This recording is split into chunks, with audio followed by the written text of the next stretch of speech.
Bismillahirrahmanirrahim. Afwan, sebelum kita mulai, suara Ana jelas nggak? Jelas Ustaz, Masya Allah, bagus sekali. Jelas Insya Allah. Baik. Bismillahirrahmanirrahim. Assalamualaikum warahmatullahi wabarakatuh. Waalaikumsalam. Waalaikumsalam warahmatullahi wabarakatuh. Innal hamdalillah nahmaduhu wa nasta'inuhu wa nastaghfiruh wa na'udzu billahi min shururi anfusina wa sayyiati a'malina. May yahdihillahu fala mudilla lahu wa may yudlil fala hadiya lahu. Asyhadu an la ilaha illallah wahdahu la syarika lah wa asyhadu anna Muhammadan 'abduhu wa rasuluh sallallahu alaihi wa ala alihi wa sahbihi ajma'in. Kaum muslimin dan muslimat, para asatidzah, para orang tua murid, dan para saudara-saudariku yang dimuliakan Allah Subhanahu wa taala. Alhamdulillah, kita bersyukur kepada Allah Subhanahu wa taala, Rabbul Izzati wal Jalalah, yang karenanya segala kebaikan-kebaikan hamba menjadi sempurna. Kita bersyukur kepada Allah Subhanahu wa taala pada pertemuan pagi yang mulia ini kita bisa berkumpul walaupun di majelis online, namun semoga Allah Subhanahu wa taala tuliskan untuk kita pahala yang besar di akhirat. Salawat dan salam semoga senantiasa tercurahkan kepada manusia terindah, manusia yang paling benar akhlaknya, manusia yang paling mulia akhlaknya. Sampai Allah Subhanahu wa taala memuji akhlak Rasul kita sallallahu alaihi wasallam, wa innaka la'ala khuluqin 'adzim. Wahai Muhammad, sungguh engkau berada pada akhlak yang paling mulia sekali. Allah tidak memuji ilmu Nabi Muhammad sallallahu alaihi wasallam, tetapi secara spesifik Allah mengatakan wa innaka la'ala khuluqin 'adzim. Wahai Muhammad, sungguh engkau berada pada akhlak yang paling mulia. Dan akhlak Rasul kita sallallahu alaihi wasallam adalah akhlaknya Al-Qur'an. Untuk itulah kita mempelajari Al-Qur'an. Kana khuluquhul Qur'an. Adalah Nabi sallallahu alaihi wasallam akhlaknya akhlak Al-Qur'an. Baik ikhwan dan akhwat yang dimuliakan Allah Subhanahu wa taala, ana senang pada pagi ini kita berjumpa. Kita ingin membahas satu tema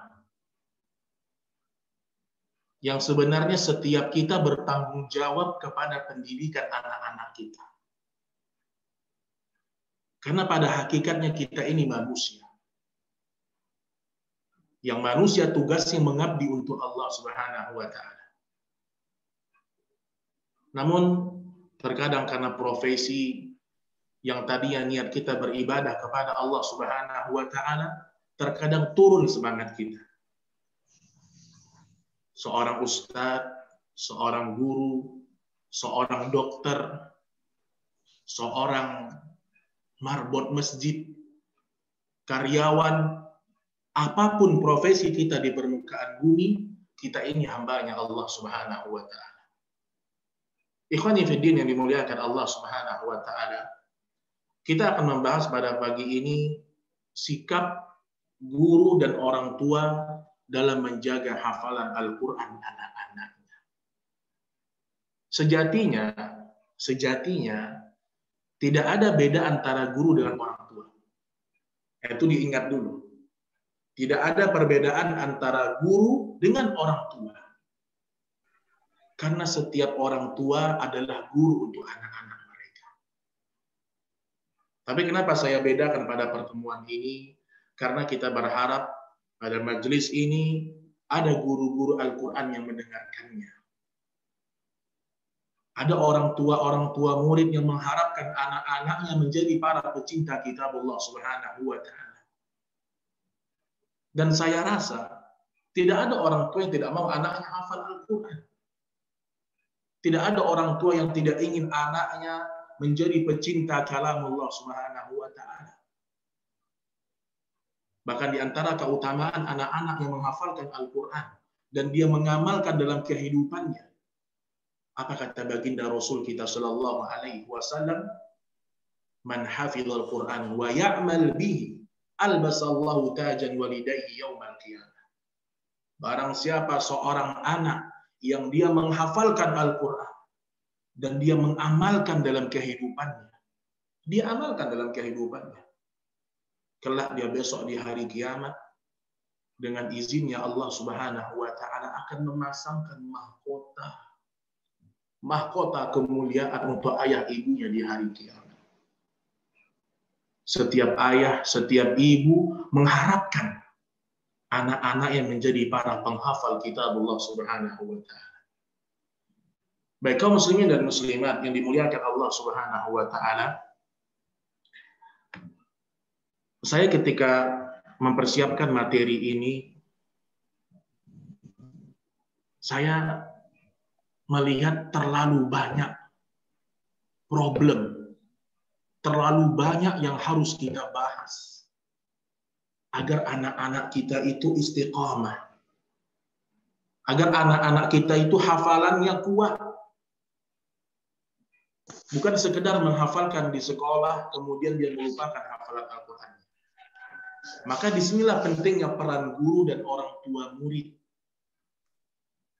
untuk sama-sama menjadikan anak-anak kita sebagai orang-orang yang cinta kepada Al-Quran.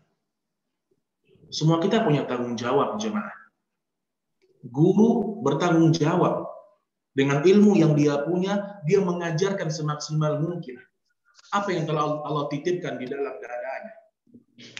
Jadi kita akan bahas apa saja langkah-langkah yang harus orang tua, guru lakukan agar anak kita itu istiqamah di atas hafalan Al-Quran. Tentu kalau kita membahas tentang bagaimana Ustadz agar anak-anak ini hafal Quran. Bagaimana Ustadz agar anak kami ini hobi baca Al-Quran. Hobi, subhanallah. Ada anak hobi main, ada anak hobi main game. Tapi ada anak-anak yang kalau kita didik, kita ikhlas mendidik dia karena Allah, hobinya baca Al-Quran. Dan tujuan kita punya anak untuk itu.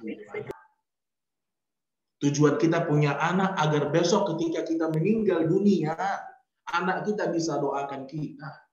Hanya itu. Maka Syekh Shalih Al-Munajjid, hafizahullah ta'ala, beliau mengusut ada beberapa sikap, ada peran-peran orang tua dan guru agar anak itu cinta kepada Al-Quran. Anak bagi menjadi dua bahasan. Pertama, 3 poin dasar. Kalau 3 ini kita bisa istiqamah kerjakan, yang berkaitan dengan metode pembelajaran, itu nomor 17. Itu mudah. Yang penting 3 ini menjadi pondasi dasar kita.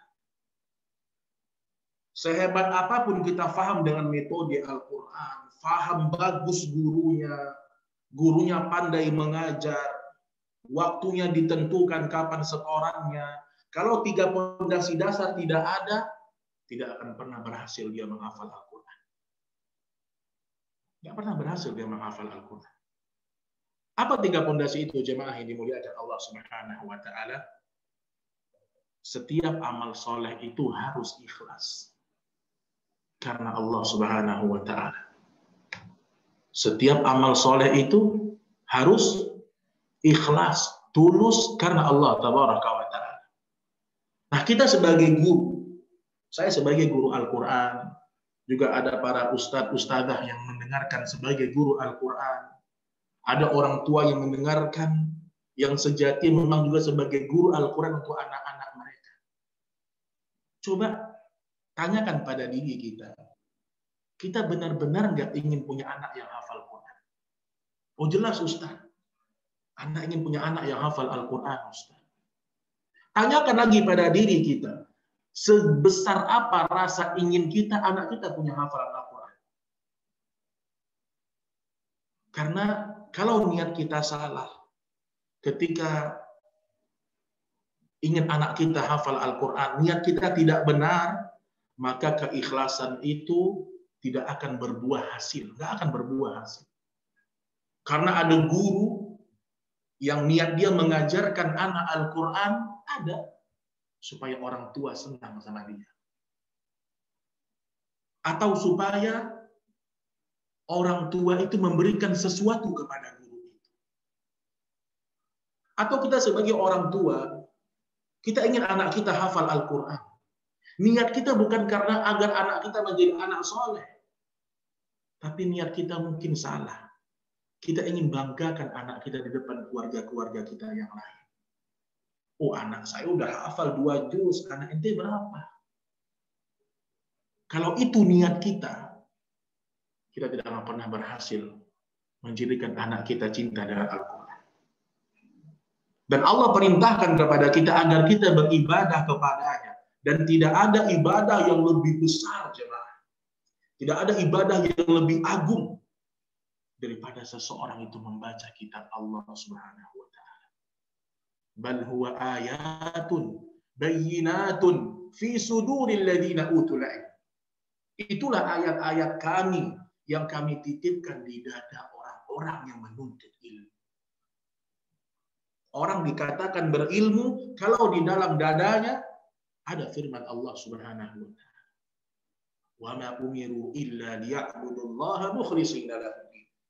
Aku tidak pernah perintahkan kalian hai manusia kecuali kalian ikhlas beribadah kepadaku.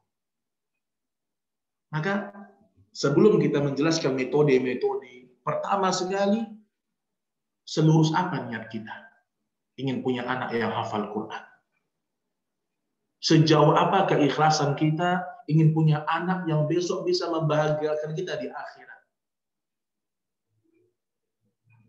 Allah Subhanahu wa taala ketika berbicara tentang kepada siapa kita belajar, kepada siapa kita meminta penjelasan ilmu. Dalam surat Yasin ayat ke-12, Allah Subhanahu wa taala berfirman, "Ittabi'u man la yas'alukum ajra wa hum muhtadun." Wah, ini ayat luar biasa. Ini sebagai peringatan bagi guru-guru ngaji. Apa kata Allah Subhanahu wa taala? Ikutilah orang-orang yang tidak pernah mengharapkan dunia dari ibadah-ibadah mereka. Wa hum muhtadun. Itulah orang-orang yang mendapatkan petunjuk. Jadi kalau kita berbicara masalah keikhlasan, maka tujuannya harus murni karena Allah Subhanahu wa taala. Ketika anak kita diajarkan oleh guru yang tidak ikhlas, tidak akan pernah berbekas ilmu itu. Maka seorang guru Al-Quran, dia tahu apa yang dia berikan kepada muridnya adalah sesuatu yang agung. Dan di dalam Islam, Allah memuliakan guru-guru ngaji. Wahai para orang tua murid, jangan sepelekan guru ngaji anak-anak kita. Mereka adalah orang-orang yang sudah berusaha ikhlas untuk mengajarkan kitab Allah kepada lisan anak-anak kita. Muliakan mereka. Hormati mereka. Doakan guru-guru ngaji anak kita. Kata Nabi Shallallahu Alaihi Wasallam, "Khairukum man ta'allama al-Qur'ana wa 'allama." Sebaik-baiknya kalian yang belajar Quran, dia ajarkan kepada manusia. Ini yang pertama. Kita ingat ini. Ikhlas karena Allah Subhanahu wa taala. Tapi keikhlasan ini seperti apa? Karena terkadang banyak orang mengatakan kalau ikhlas itu tidak boleh mengharapkan apapun. Kita lihat penjelasan Imam Sya'bi rahimahullahu taala. Supaya kita bisa menjadi guru ngaji yang benar-benar ikhlas. Kata Imam Sya'bi rahimahullahu ta'ala, la yashtaritul mu'allim illa an yu'tiya syai'an falyaqbala. Seorang guru ngaji, dia tidak boleh mematok harga. Oh, kalau mau ngaji sama saya, satu pertemuan 1 juta. Haram.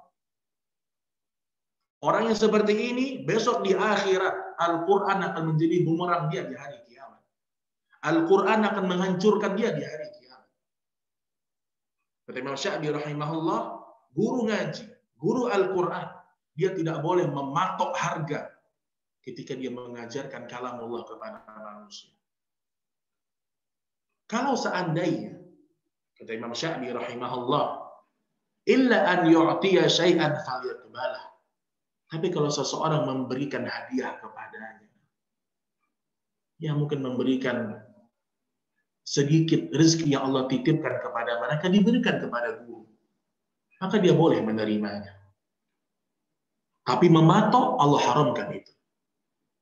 Dan Nabi Shallallahu Alaihi Wasallam menyebutkan dalam sebuah hadis yang sahih, sesungguhnya upah yang paling berhak kalian ambil dari orang adalah Al-Quranul Karim. Hadis ini riwayat Imam Bukhari rahimahullah menunjukkan alangkah mulianya profesi seorang penghafal Al-Quran. Profesi seorang yang mengajarkan anak-anak kita menghafal Al-Quranul Karim. Ini pondasi yang pertama. Pondasi yang kedua, kalau kita ingin punya anak yang istiqomah menghafal Quran, kita meninggal dunia, dia masih terus murojaah hafalannya. Kita nggak mau punya anak jemaah yang dia menghafal karena program sekolah. Kalau tidak ada ujian, dia nggak murojaah. Itu anak-anak kita sekarang. Kalau tidak ada ujian semester, hafalannya hilang. Maka nanti di antara metode untuk menjaga hafalan Al-Quran anak kita, ujian itu setiap hari. Dan itu orang tua yang mengarahkan di rumah-rumah mereka. Orang tua.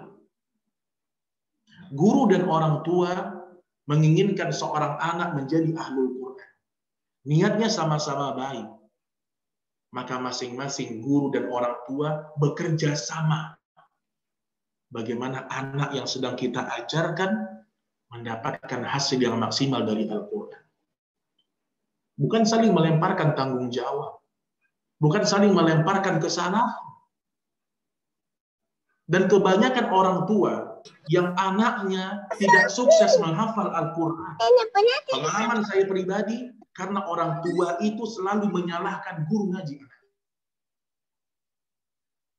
Ustazah, anak saya 5 bulan kok belum bisa ngaji. Kok belum bagus bacaannya. Kok hafalannya hilang. Wahai para orang tua, itu anak engkau. Engkau yang melahirkan. Ketika orang tua mendapatkan anaknya belum sampai pada target, maka dia tanya sama guru dengan cara yang baik.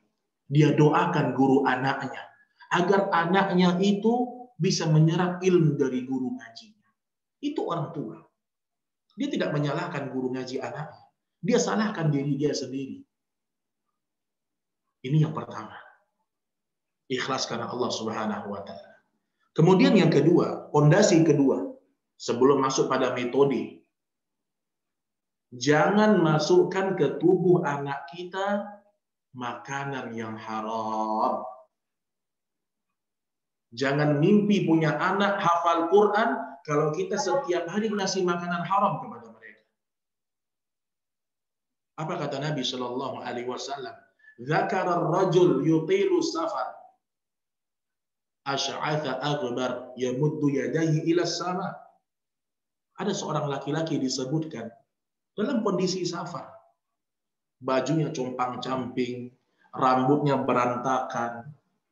Dan di dalam Islam, orang yang safar itu doanya mustajab harusnya. Dan dia mengatakan, ya Rabbi, ya Allah kabulkan doa saya. Jadikan anak saya penghafal Al-Quran. Jadikan anak saya cinta sama Al-Quran. Kata Nabi Shallallahu Alaihi Wasallam, wa mat'amuhu haram, wa mashrabuhu haram, wa malbasuhu haram, wa ghadiya bil haram, fa anna yustajabu lidzalik. Bagaimana mungkin Allah kabulkan doa engkau? Makananmu haram. Makanan yang kau berikan kepada anakmu, makanan yang haram. Pakaian yang kau pakai, pakaian yang haram. Kendaraan yang kau tunggangi, kendaraan yang haram. Fa anna yustajabu lidzalik. Allah tak mungkin mengabulkan doa orang yang seperti itu. Maka pondasi yang kedua, supaya anak kita terjaga hafalannya, perhatikan. Apakah harta yang kita berikan kepada anak kita halal am haram? Itu yang kedua. Imam Al-Bukhari rahimahullah, kenapa dia punya hafalan yang kuat jemaah?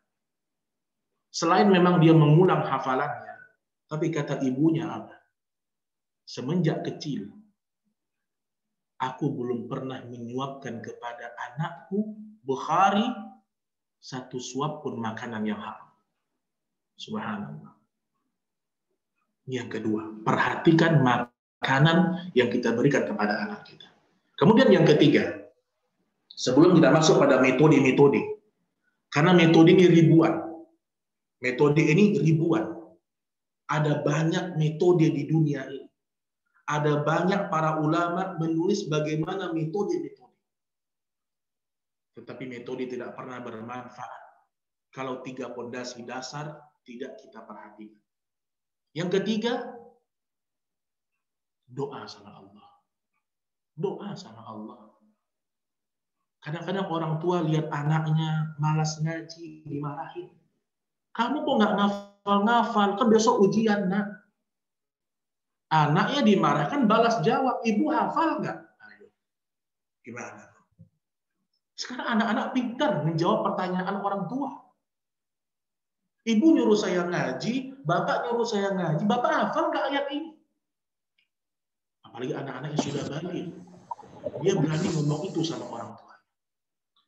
Nanti kita bahas bagaimana cara mendidik anak yang sudah terlanjur jauh dari Al-Quran. Kita terlanjur ngasih HP ke anak kita. Kita terlanjur buat anak kita lebih senang main game daripada Al-Quran. Udah terlanjur. Tapi tidak ada yang terlambat jemaah. Selama kita ingin bertaubat kepada Allah dan jujur, mudah bagi Allah memberikan hidayah kepada kita dan anak kita. Doa sama Allah Subhanahu wa Ta'ala. Kalau memang kita ingin punya anak yang hafal Al-Quran, bangun malam. Angkat tangan antum kepada Allah, berdoa dengan penuh tangisan. Ya Allah, anugerahkan kepadaku anak yang cinta kepada Al-Quran. Ya Allah, jadikan aku orang yang kelak bisa menikmati pahala yang besar di akhirat karena anakku membaca Al-Quran. Dan seorang anak tidak akan bisa bermanfaat untuk ayah dan ibunya ketika anak itu hanya menjadi perhiasan mata kita. Al-malu wal banuna zinatul hayatid dunya. Anak-anak dan harta sekedar perhiasan. Dia menjadi bermanfaat, menjadi berguna bagi kita di hari kiamat, menjadi penolong kita di hari akhirat. Ketika kita didik dia dengan kitab Allah Subhanahu wa Ta'ala. Kalau memang antum ingin punya anak yang hafal Quran, rajin-rajinlah tahajud. Jangan tinggalkan sholat duha. Rajin-rajinlah antum memohon kepada Allah agar Allah luruskan lisan anak kita, agar Allah kuatkan hafalan anak kita, agar Allah tumbuhkan di hati anak kita kecintaan yang dalam kepada kalam Rabb-Nya. Doa sama Allah. Metode belakangan. Metode nomor 17 ya. Saya ketika menyiapkan materi ini, saya baca kisah-kisah orang tua yang sukses membuat anaknya hafal Quran. Kebanyakan mereka orang tua bukan penghafal Al-Quran. Itu nggak jadi alasan. Ustadz, saya nggak hafal Quran, Ustadz. Bagaimana mungkin saya bisa punya anak hafal Quran? Bisa. Bisa. Ada nanti caranya. Yang terpenting kita sebagai orang tua mencontohkan kepada anak kita. Mencontohkan kepada anak kita. Ini 3 pondasi dasar yang harus kita ingat ketika mendidik anak kita dengan Al-Quran. Ikhlas karena Allah. Jangan sampai niatnya untuk bangga-bangga sama orang. Yang kedua, jangan masukkan ke tubuh anak kita makanan yang haram. Yang keempat, doa sama Allah dengan tulus. Baik. Jemaah yang dimuliakan Allah Subhanahu wa taala, sekarang kita masuk kepada metode. Kalau kita sudah ikhtiar, kita sudah maksimal, kita perbaiki niat kita, apa metodenya Ustaz? Ini juga penting. Karena ketika seseorang ingin menjaga hafalan Quran anaknya, ada beberapa hal yang harus dia ketahui. Yang pertama,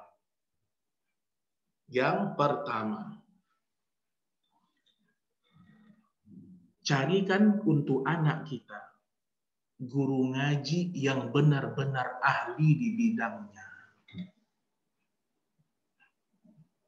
Apalagi anak kecil. Anak kecil, kelas 1 SD, kelas 1 SMP, apalagi umur 5 tahun, carikan guru yang ahli di bidangnya. Karena anak ini paling bisa meniru ulung anak ini. Kita lihat sekarang bacaan Quran kita yang sudah dewasa ini, kenapa bacaan Quran kita nggak bagus? Karena ketika kecil guru ngaji kita ala kadarnya jemaah. Dipanggil guru ngaji ke rumah, yang penting guru ngajinya bisa baca Quran. Tajwidnya berantakan. Tidak pernah menghafal guru ngaji. Setelah kita diajarkan oleh dia, maka kita berkembang dengan bacaan seperti guru ngaji itu. Panjang pendeknya salah, dengung tipisnya salah, tebal tipisnya salah, makhrajul hurufnya tidak tepat, karena dari kecil belajarnya udah salah. Syekh Abdurrahman Al-Hudayfi, beliau pernah menyampaikan dalam khutbah beliau, justru anak-anak kecil jangan disepelekan. Kalau bisa anak kecil itu dibimbing oleh guru yang dhabit, yang memang ahli di bidangnya. Kalau bisa cari guru yang hafal 30 juz untuk anak kita. Untuk bacaan Al-Quran anak kita. Apalagi anak yang sudah nafasnya panjang, dia sudah baligh, carikan guru yang berkualitas. Sebagaimana antum, kita semua ingin anak kita belajar fisika dengan guru yang bagus. Maka guru ngaji juga seperti itu juga. Kita terkadang untuk urusan dunia kita detail banget. Oh, siapa guru matematika anak saya? Gimana kualitas ngajarnya? Seberapa dalam ilmunya? Kita cari tahu itu. Tapi untuk urusan ngaji, kita sembarangan. Padahal ini menentukan kualitas anak kita ketika mereka sudah dewasa nanti. Ikhwatal iman yang dimuliakan Allah Subhanahu wa taala. Kenapa harus cari guru ngaji yang berkualitas? Karena kalau kita dapat guru ngaji yang bagus, segala permasalahan anak kita mudah terselesaikan. Maka orang tua di sini harus percaya sama guru ngaji anaknya. Ini kadang-kadang orang tua malah ngatur guru ngaji anaknya. Kita sebagai orang tua yang tahu ilmu kita sedikit, jangan atur guru ngaji anak kita. Ustadz, kayaknya anak-anak lebih cocok gini metodenya. Guru ngaji engkau lebih paham daripada engkau. Dengan syarat guru ngajinya ahli masalah Al-Quran. Kita kalau lihat di masjid-masjid Nabawi, di Mesir, di negeri-negeri penghafal Quran, halakoh-halakoh itu yang ngajar syekh. Yang dia ajar siapa? Anak-anak kecil, subhanallah. Anak-anak kecil dari alif, ba, ta, sa, jim, kha, semua diajarkan oleh syekh ini. Syekhnya hafal 30 juz, terkadang punya hafalan yang banyak. Jangan cari guru ngaji yang ala kadarnya. Dan kata Nabi Shallallahu Alaihi Wasallam, al-qiraatu sunnatul muttaba. Yang nama qiraat itu harus diambil dari orang yang lebih berilmu daripada dirinya. Cari guru ngaji yang berkualitas, jangan setengah-setengah. Baik, ini yang pertama. Kemudian yang kedua, metode yang kedua, Kalau kita sudah dapat guru ngaji, jangan kita sebagai orang tua menyerahkan. Udah, anak-anak udah punya guru ngaji. Tinggal terima hasil. Berarti 6 bulan ke depan anak saya hafal 1 juz. Salah. Guru Al-Quran itu hanya mentransfer ilmu ke anak kita. Orang tua itu lebih sering bersama anaknya daripada bersama guru ngajinya. Maka metode yang kedua untuk menjaga hafalan Al-Quran anak, ba'da maghrib. Orang tua harus punya waktu setiap harinya mendengarkan hafalan Quran. Kenapa saya katakan ba'da maghrib? Ini waktu yang paling minimal. Kalau ba'da maghrib sampai isya saja, kita nggak bisa luangkan waktu untuk anak kita, apalagi waktu yang lain. Saya nggak percaya. Kalau ba'da maghrib kita masih sibuk dengan HP kita, anak kita sibuk dengan TV-nya, dengan HP-nya, apalagi waktu yang lain. Di mana-mana waktu ba'da maghrib, waktu ngaji, waktu menghafal, waktu mendengarkan Al-Quran anak, ba'da maghrib sampai isya cukup. Itu langkah di awal. Ngajinya bagaimana Ustadz? Ngaji jangan sendiri-sendiri.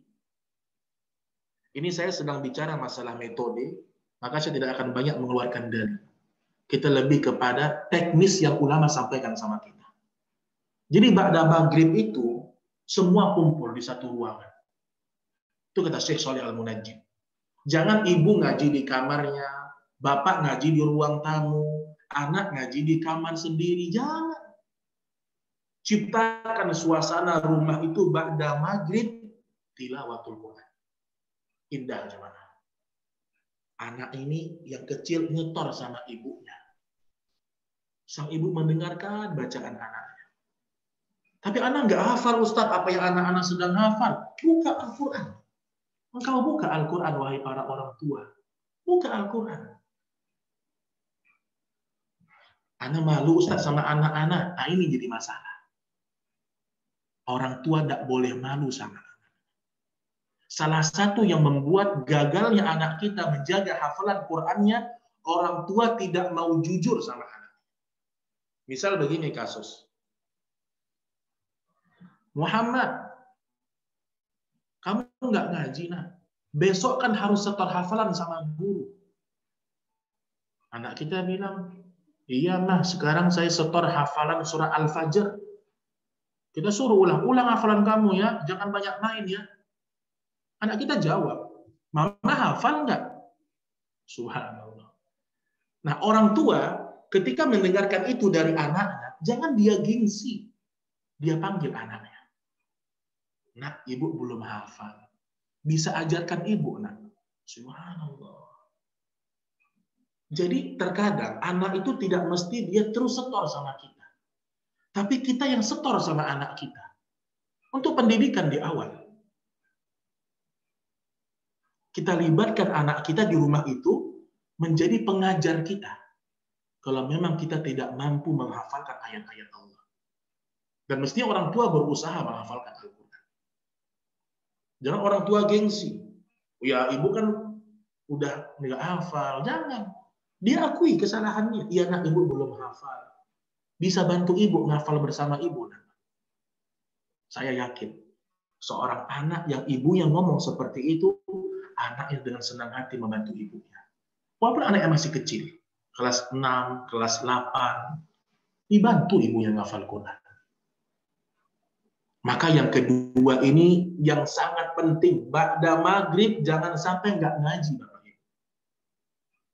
Perhatikan itu buku-buku hafalan Al-Quran anak kita. Ini saya kasih metode umum ya.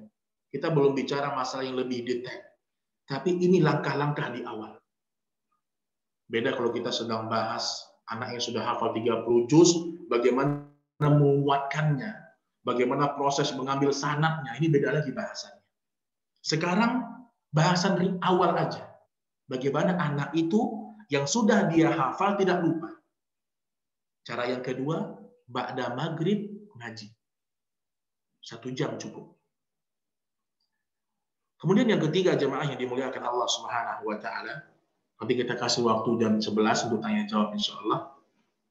Karena saya yakin semua kita merasakan beratnya mendidik anak di era-era sekarang. Apalagi sekarang online. Subhanallah. Online ini luar biasa. Guru ngajinya juga harus bersabar. Orang tua harus sabar. Harus sama-sama sabar kita sekarang. Dan orang tua di masa pandemi ini, jangan kita menganggap itu beban. Kalau anak kita itu minta tolong diajarkan Al-Quran di rumah. Di masa pandemi ini, jemaah yang dimuliakan Allah, itu kesempatan untuk orang tua mendapatkan pahala yang besar mendidik anak-anak di rumah. Sebelum pandemi kita sibuk masing-masing. Kerja. Tapi di masa pandemi, alhamdulillah. Mungkin kita lebih sering di rumah, anak kita sering di rumah, belajarnya di rumah. Kesempatan untuk orang tua untuk mengambil pahala dari anak-anaknya. Mendapatkan pahala dari anak-anaknya. Diajarkan Al-Quran. Ini cara yang kedua. Yang ketiga ini bisa dilakukan kalau seandainya Bapak Ibu anaknya sudah konsisten. Ini urutannya ya. Yang ketiga tidak bisa dilakukan kalau yang kedua belum Bapak Ibu laksanakan. Yang ketiga, setelah kita rutin ba'da maghrib ngaji, setoran hafalan, buat jadwal ujian hafalan harian, mingguan, dan bulanan. Di rumah. Jangan menunggu ujian PTS sekolah. Jangan nunggu ujian semester. Anak kita itu ujiannya setiap hari di rumah. Sehingga nggak menjadi beban untuk anak kita ketika mereka mendapatkan ujian semester. Bapak Ibu yang dimuliakan Allah, Al-Quran ini, kalau dia diulang setiap hari, dia pasti ingat. Kata Nabi Shallallahu Alaihi Wasallam, ta'ahadu bil Quran.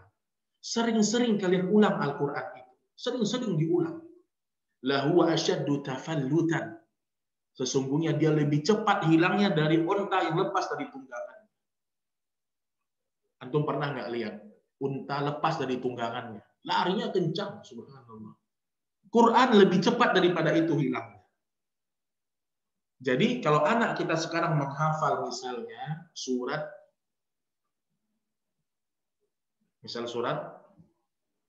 Al-Ikhlas misalnya. Anak-anak kelas 1, kelas 2. Surah Al-Ikhlas dihafal sekarang. Jangan dibiarkan mereka itu tidak mengulang hafalannya. Hari ini Al-Ikhlas ba'da maghrib. Besok ba'da maghrib Al-Ikhlas lagi. Diulang lagi. Jangan nanti diulang minggu depan, apalagi bulan depan. Pasti hilang hafalan Al-Quran. Dan kalau kita sudah membiasakan ujian setiap hari untuk anak-anak, ketika datang ujian sekolah, ringan bagi mereka. Karena mereka setiap hari sudah dites di rumah oleh ayah dan ibunya. Ini saya lebih banyak berbicara untuk anak-anak yang sudah masuk usia SD. Nanti mungkin di akhir saya akan tambahkan bagi anak-anak usia 5 tahun ke bawah. 5 tahun ke bawah. Buat jadwal harian, ujian di rumah. Misalnya hari Senin ba'da maghrib, 1 surat. Hari Selasa, 1 surat. Hari Rabu digabungkan suratnya. Begitu. Kita buat itu. Target-target hafalan anak kita. Itu baru namanya orang tua yang ingin anaknya hafal Quran. Begitu perjuangannya. Begitu perjuangannya. Ingat Bapak Ibu, dari pengalaman para ulama qiraat, anak-anak kalau sudah usia 10 tahun ke atas, mereka sudah punya ketertarikan kepada sesuatu yang lain. Agak susah kita nyuruh mereka hafal Quran. Kecuali kita benar-benar sabar, berdoa, hidayah datang dari Allah. Ingat itu kalimat itu. Tapi kalau kita punya anak di bawah umur 10 tahun, di bawah umur 10 tahun, mereka itu masih bisa kita arahkan. Mereka itu masih senang dengan apa yang orang tuanya lakukan. Orang tua kalau sering baca Al-Quran itu anak senang duduk dekat kita. ditirunya bacaan kita, senang dia bermain-main dengan Al-Quran. Makanya di usia anak-anak, jangan buat Al-Quran itu sesuatu yang berat. Jangan. Makanya kalau terkadang sebagian guru, ya, dan juga pengalaman saya dalam mengajar, kadang-kadang kita ingin anak itu di usia SD, kalau kita masuk di kelas, harus tenang semuanya. Itu bukan fitrah anak-anak. Lihat Nabi kita Shallallahu Alaihi Wasallam. Fitrah anak-anak di usia kecil, mereka bermain. Maka ketika seorang pengajar Quran membentak seorang anak, diam kamu. Bentakan ini, kalau disampaikan kepada orang dewasa, akan paham orang yang dewasa. Oh iya, dia. Tapi bentakan ini, kalau disampaikan kepada anak yang masih kecil, itu akan berefek buruk untuk mentalnya. Buruk untuk mental. Apa dalilnya Ustaz? Dalilnya hadis Nabi Shallallahu Alaihi Wasallam.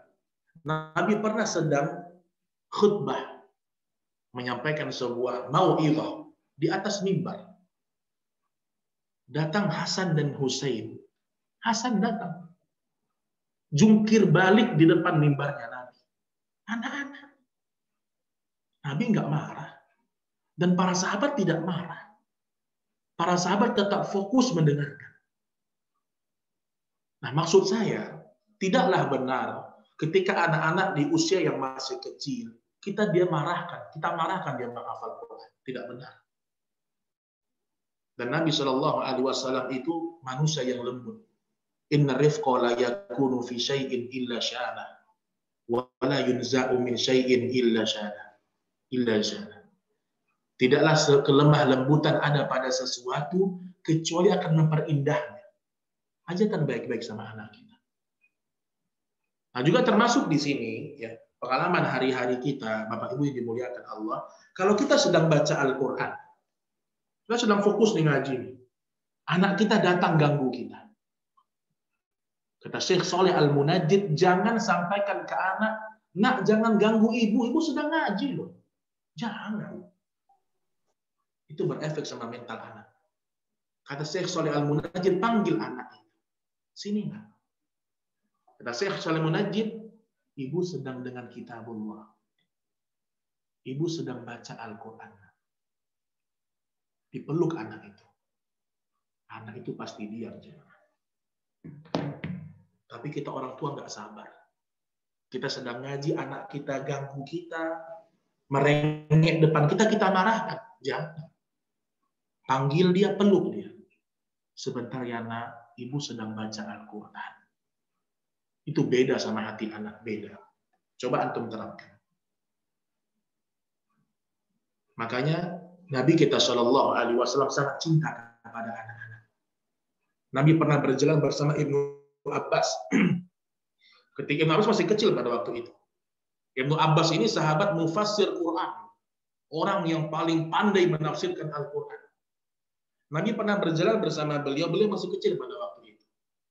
Ibnu Abbas jumpa sama anak-anak yang lain. Langsung bermain, lari-lari. Nabi ikut lari-lari. Subhanallah. Nabi ikut lari-lari. Karena anaknya masih kecil. Beda antara guru yang dicintai oleh anak-anak dengan guru yang ditakuti. Jadi guru ngaji itu 3. Pertama, ada guru ngaji yang memang anak-anak nggak suka sama dia. Ini ustadz ini pemarah, ustadzah ini galak. Akhirnya mereka nggak semangat baca Al-Quran. Atau orang tua juga seperti itu. Orang tuanya pemarah, teriak-teriak nyuruh ngaji. Ini nggak bakal sukses kita mendidik anak kita dengan Al-Quran. Yang kedua, ada guru Al-Quran, ada orang tua juga. Orang tua dan guru sama kita di sini bahasannya. Ada orang tua juga yang terlalu bermudah-mudahan dengan anaknya. Ketika orang tuanya ingin serius, anaknya malah tidak serius. Naik ke atas pundak, loncat-loncat. Ini juga tidak benar. Yang benar yang ketiga. Guru itu dicintai oleh anak-anak, orang tua cinta sama anaknya, Anak cinta sama orang tuanya, tapi masih bisa menerapkan ilmu-ilmu Al-Quran. Kalau anaknya teriak-teriak, dia tegur dengan baik. Antum coba.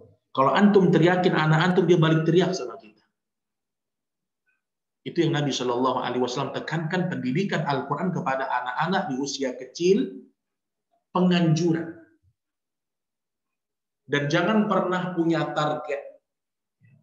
Target yang saya maksud, target seperti anak-anak yang lain. Ini kita berbicara di rumah. Kalau di sekolah jelas ada kurikulumnya. Dan kita berusaha sampai pada target itu.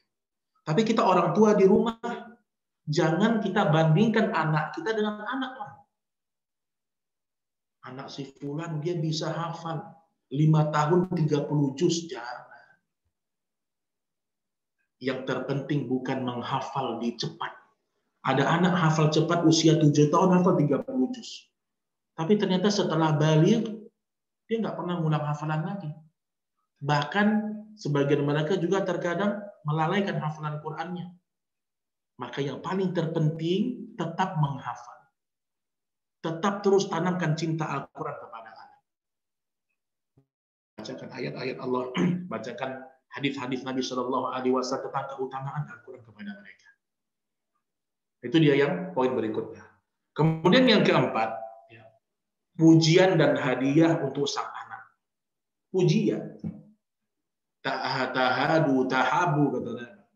Sering-sering kasih hadiah, kita kan saling cinta kepada sesama kalian. Sering-sering puji anak kita. Kita ini jangan cuma hanya marah kalau anak kita salah. Kita lebih sering marah sama anak kita daripada memuji mereka kalau mereka berbuat kebaikan. Kalau anak kita tiba-tiba berangkat sholat ke masjid, ini misalnya di masa normal ya, kalau pandemi ada keringanan. Atau tiba-tiba anak kita dia buka Al-Quran, dia baca Quran. Jangan kita diam, datangin anak kita, Masya Allah. Kamu ngaji anak, Masya Allah. Puji anak kita. Dia senang dengan pujian anak-anak itu. Makanya sering-sering kasih hadiah sama anak kita. Nah, kalau kamu hafal satu surat, ayah belikan mainan ini. Nggak apa-apa. Nggak apa-apa. Jangan pernah terpikir jemaah, harus anak itu jadi ustadz. Nggak harus. Menjadi seorang dai mulia. Tapi bukanlah keharusan. Yang harus adalah kita menjadi hamba Allah. Anak kita boleh punya cita-cita apapun. Yang terpenting Al-Quran sejak kecil kita tanamkan kepada mereka. Maka kasih pujian dan hadiah. Mungkin kalau anak kita perempuan belikan dia baju. Sesering mungkin. Sesering mungkin. Jangan kelamaan. 1 juz kamu hafal, ayah belikan sepeda. Kelamaan. 1 juz. Cuma dapat sepeda. Kelamaan jemaah. Kalau kita tahu anak kita susah menghafal, tapi ternyata dengan kita kasih target mereka semangat, bilang, nah kalau kamu hafal 1 hari 2 baris, ayah tambah jajan kamu. Ayah belikan kamu ini, nak. Ayah belikan kamu itu, nak. Jangan lama-lama 1 juz kelamaan. Duluan bosan anak kita. Kita aja bosan, apalagi anak kita. Kita aja yang sudah dewasa, menghafal 1 juz aja berat. Yang sudah tahu apa fungsi Al-Quran, yang sudah tahu keutamaan Al-Quran, kita sudah paham. Tapi kita nggak kerjakan juga. Anak-anak apalagi, jemaah. Tapi yakinlah antum anak-anak itu, kalau mereka sudah hobi dengan Al-Quran, mereka nggak pandang yang lain. Buat mereka hobi sama Al-Quran. Caranya bagaimana? Dengan tadi. Hidupkan Al-Quran di rumah kita. Baik, kemudian yang kelima, sering-sering perlihatkan anak kita video-video anak-anak yang hafal Quran. Ini saya masukkan karena ini masa gadget. Sekarang semua orang pakai HP. Nah, terkadang anak-anak itu kan cerita. Ya, Bu, tadi di sekolah seperti ini, seperti itu. Dia cerita misalnya. Mungkin yang berkaitan dengan dunia. Kalau kita lihat dari kisah dia itu cerita ada yang salah, kita langsung balikkan. Kita perbanyak memberikan mereka edukasi tentang masalah perjuangan anak-anak yang hafal Quran. Itu anak-anak kalau masih kecil ditanamkan itu, subhanallah. Mereka akan cinta betul sama Al-Quran. Bahkan ada anak-anak Palestina, ketika, ini cerita dari sebagian para masyayikh, ketika mereka dikirimkan bahan makanan, anak Palestina, mereka sedang ketika datang tentara, kemudian membom daerah mereka, apa yang mereka ucapkan? Kami tidak terlalu butuh makanan. Yang kami butuhkan adalah Al-Quran. Karena Al-Quran dibakar pada waktu itu. Mereka susah mencari mushaf. Anak-anak kecil mengatakan, kami tidak butuh coklat. Yang kami butuhkan adalah Al-Quran. Anak-anak kecil. Karena mereka tidak diperkenalkan dengan dunia yang bisa melenakan mereka. Kalau udah terlanjur Ustadz, sebentar. Kalau udah terlanjur nanti ada caranya. Udah terlanjur anak suka main game, sudah terlanjur anak suka musik, udah terlanjur anak suka joget-joget. Gimana caranya, Ustadz? Dan kami sebagai orang tua baru tahu ilmunya sekarang. Nanti kita akan jelaskan insya Allah. Maka setelah video-video yang menarik tentang anak-anak yang sedang hafal Al-Quran. Dan yang paling terbagus, kata Syekh Shalih Al-Munajjid, sebelum tidur, perdengarkan ayat Al-Quran yang sedang anak kita hafalkan. Sebelum dia mau tidur. Sebelum dia tidur kita perdengarkan. Atau kita suruh dia baca sama kita. Kemudian dia tidur, itu akan tersimpan di memori otaknya, insya Allah. Dan kita ketika di pondok dulu, itu Ustaz sering sampaikan kepada kita. Kalau ingin menghafal besok subuh surat ini, sebelum tidur ulang beberapa kali. Beda. Misalnya kita pengen menghafal surat An-Naba. Ya, subuh besok. Nanti malam sebelum tidur, kita baca dulu An-Naba itu. Kita ulang beberapa kali. Satu ayat diputar 20 kali, 30 kali. Lebih banyak, lebih bagus. Ya. Lebih banyak, lebih bagus. Tidak usah dibaca, tidak usah dihafalkan, dibaca saja. Amma yatasa'alun, amma yatasa'alun. Ulang terus sebelum tidur. Dibaca saja. Besok subuh kita mau menghafal mudah. Apalagi untuk anak-anak yang masih kecil. Ini yang kelima. Yang keenam, ini yang tadi Ana singgung sedikit. Bagaimana kalau seandainya anak itu membantah orang tuanya? Ibu nyuruh-nyuruh ngafal aja. Ibu hafal enggak? Nah, di sini orang tua harus melibatkan anaknya, meminta kepada anaknya agar dia ajarkan kepada dia. Kamu ngafal surat apa, Nak? Saya ngafal surat Al-Kafirun, Bu. Ajarkan sama ibu surat ini. Bacakan kepada ibu surat ini. Subhanallah. Ini hal-hal yang kata para ulama membantu anak kita untuk menghafalkan Al-Quran. Jadi buat rumah itu suasana Al-Quran. Buat seperti suasana Al-Quran. Kemudian yang ketujuh, ya, kalau anak kita sudah semakin besar, mungkin sudah baligh dan dia punya hafalan, dan dia mungkin sudah mulai bisa berpikir mandiri menghafal, tetap orang tua punya peran. Perannya apa? Minta mereka menjadi imam. Di masa pandemi sekarang, nggak apa-apa.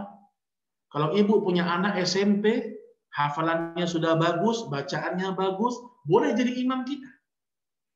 Boleh jadi imam kita. Apalagi mungkin baca lebih bagus daripada bacaan ayahnya. Boleh jadi imam kita. Dan minta dia ketika menjadi imam, membaca ayat-ayat yang sudah dia hafalkan. Hafalan Quran itu ada beberapa tingkatan. Yang pertama, dari segi kekuatan. Pertama, orang menghafal.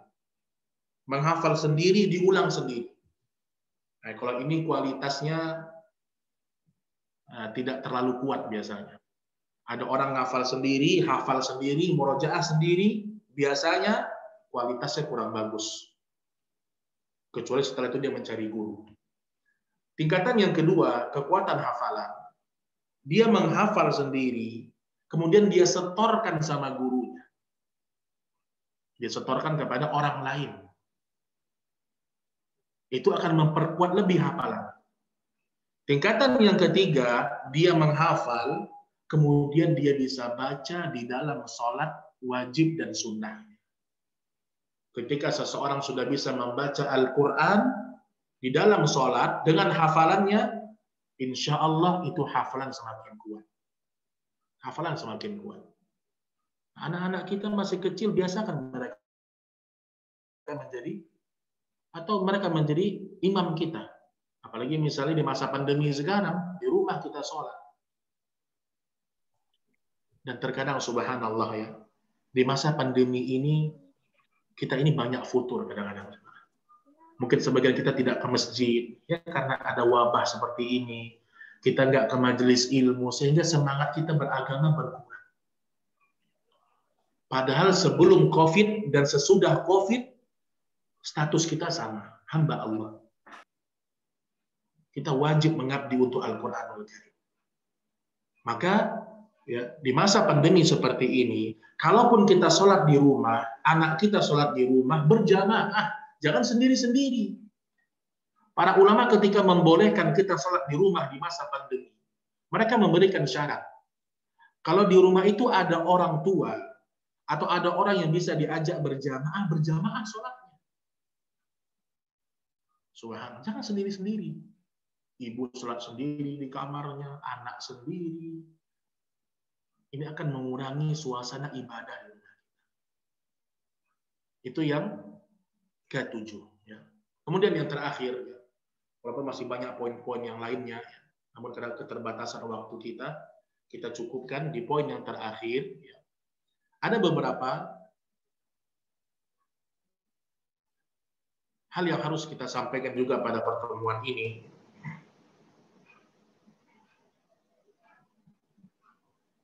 Ingatkan juga bahwasanya pujian dari Allah Subhanahu wa Ta'ala itulah harus yang kita raih untuk anak kita. Itu harus kita ingat. Tujuan kita memberikan anak kita tuh Quran agar kita dipuji oleh Allah. Adapun pujian manusia itu bukan menjadi target kita. Bukan menjadi target kita.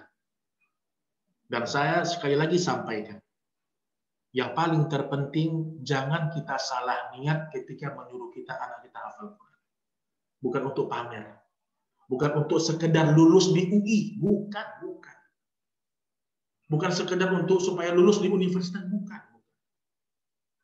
Ini sebagian kesalahan orang tua. Dan kita semuanya, kita suruh anak kita hafal Quran supaya bisa mudah masuk kampus. Bukan itu, jemaah. Bukan itu. Anak kita menghafal Quran, kita tanamkan kepada mereka itu, agar besok di akhirat kita bisa mendapatkan pahala-pahala anak kita. Karena dia ikhlas karena Allah Subhanahu wa Ta'ala. Adapun penghafal Quran diberikan hadiah, masuk kampus gratis, itu bonus dari Allah Subhanahu wa Ta'ala.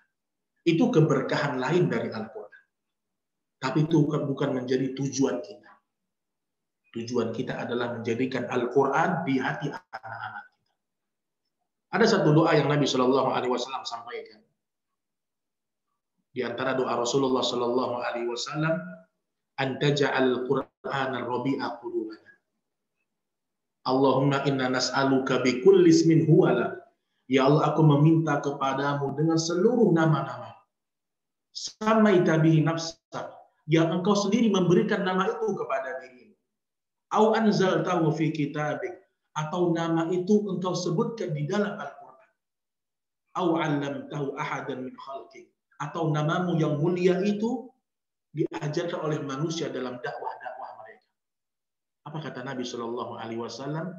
Anta ja'alal Qur'an al-'azim rabi'a qulubana.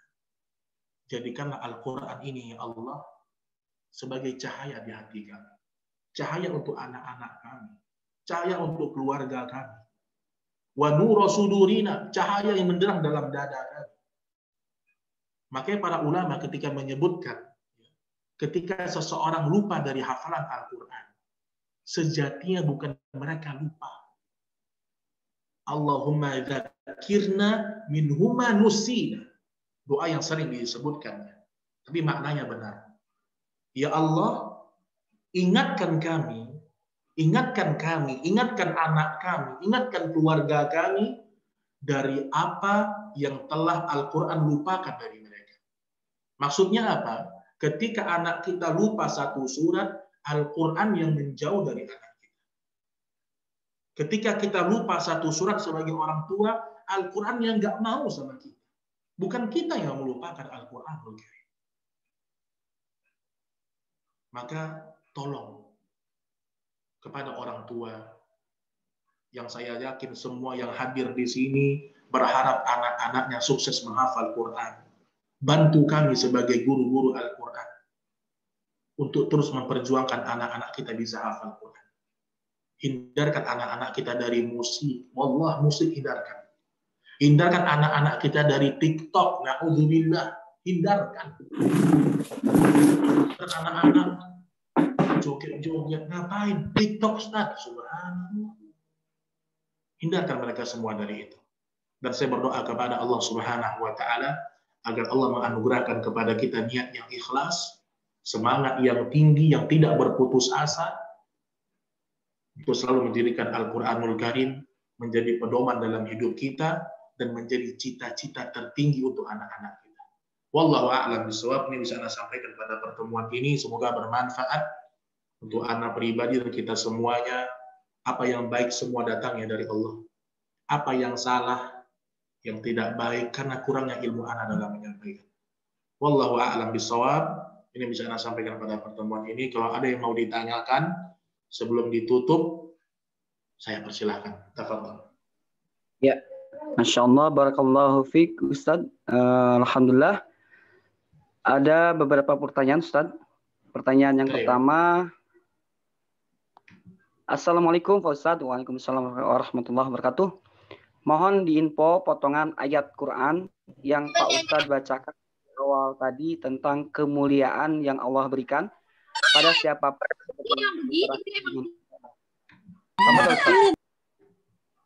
Potongan ayat Al-Quran yang di awal antum baca. Tafadhol. Itu di surat Al-Ankabut. Ya.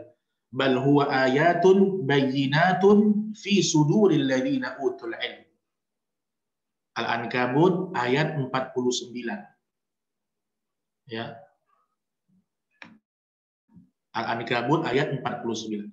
Itulah ayat-ayat yang nyata dititip pada dadanya orang-orang yang berilmu. Wa ma yajhadu bi ayatina illa dhalimun. Tidak ada orang yang ingkar kepada ayat-ayat kami kecuali orang-orang yang zalim dan jahat. Ini ayatnya. Artinya apa? Kalau orang dikatakan berilmu, di hatinya pasti ada Al-Quran. Ketika orang di hatinya tidak ada Al-Quran, dia bukan orang berilmu. Ilmu itu jemaah. Orang Islam kalau bahas ilmu hanya 3. Al-Quran, hadis Nabi, dan ijma'nya para sahabat. Ini pondasi dasar dalam masalah ilmu agama. Wallahu a'lam bishawab. Taib. Pertanyaan yang kedua. Ustadz, apa boleh menitipkan anak pada guru Quran yang tidak bermanhaj sunnah? Gurunya hafiz bersanad dan menguasai 10 qiraah. Jadi boleh nggak ngaji anaknya kepada ustadz yang tidak bermanhaj salaf? Mungkin kesimpulannya seperti Ustadz. Baik ya. Bagaimana hukumnya kita belajar Al-Quran kepada seorang ustadz yang manhajnya tidak jelas, yang akidahnya tidak jelas. Ikhwatal iman yang dimuliakan Allah. Guru itu pengaruhnya besar untuk anak-anak. Anak-anak kalau sudah cinta kepada gurunya, apapun yang gurunya bilang pasti benar. Itu anak-anak. Bahkan dia bisa bilang sama orang tuanya, salah Bu, guru saya bilang itu. Anak-anak lebih percaya kepada guru daripada kepada orang tuanya. Nah, yang jadi bahaya, ketika anak kita berguru dengan seorang ustadz yang manhajnya tidak jelas, apalagi yang membolehkan hal-hal yang haram. Ya. Oh, nggak apa-apa musik, yang penting kamu tetap ngaji. Ketika orang tuanya bilang, nak ngapain dengan musik, hukumnya nggak boleh. Nanti hafalan kamu hilang. Enggak kok ma, guru ngaji saya bilang nggak apa-apa. Nah, susah ini. Makanya kalau ana simpulkan dan para ulama sebutkan, selama masih ada guru ngaji yang bermanhaj sunnah, bermanhaj salaf, yang mereka kokoh di atas Al-Quran dan sunnah, kita wajib mengambil mereka sebagai guru. Wajib mengambil mereka sebagai guru. Tentu ini bahasan yang luas. Karena kalau dikatakan dia tidak bermanhaj sunnah, ada banyak hal. Bisa jadi dia orang Syiah, bahaya lagi. Bisa jadi dia guru ngaji menyuruh kita, anak kita mungkin nanti meminta sama kuburan, bisa jadi. Jangan antum kira guru ngaji itu semuanya benar. Tidak. Ada guru-guru ngaji yang terkadang nyuruh anak-anak didiknya ngaji depan kuburan. Na'udzubillah. Walau dia punya sanad, walau dia punya qiraat 10. Dan sejatinya, kalaupun dia punya 10 qiraat, 14 qiraat, kalau dia tidak bermanhaj ahlu sunnah, tinggalkan. Karena akidah anak kita lebih utama daripada hafalan anak-anak kita. Kata Jundub bin Abdillah, ini dalilnya. Ta'allamnal iman qabla al-Quran. Dulu kami belajar iman dulu sama Nabi, baru kami belajar Al-Quran. Belajar akidah dulu, baru mereka belajar Al-Quran. Wallahu ta'ala a'lam bisawab, dan saya kira guru Al-Quran yang sunnah sudah banyak sekarang. Kalau antum kesulitan datang mencarinya, tanya sama saya. Saya bisa datangkan banyak guru untuk antum insyaallah. Wallahu a'lam bishawab.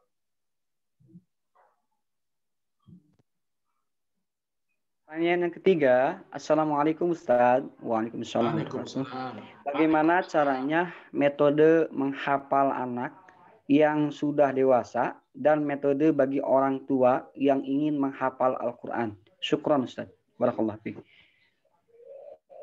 Metode bagi anak yang sudah dewasa. Ya. Ini panjang, tapi Anda ringkaskan saja. Jangan mulai menghafal sampai kita punya bacaan yang bagus. Kapan dikatakan bacaan itu bagus, sudah boleh untuk menghafal? 4. Panjang pendek sudah tepat.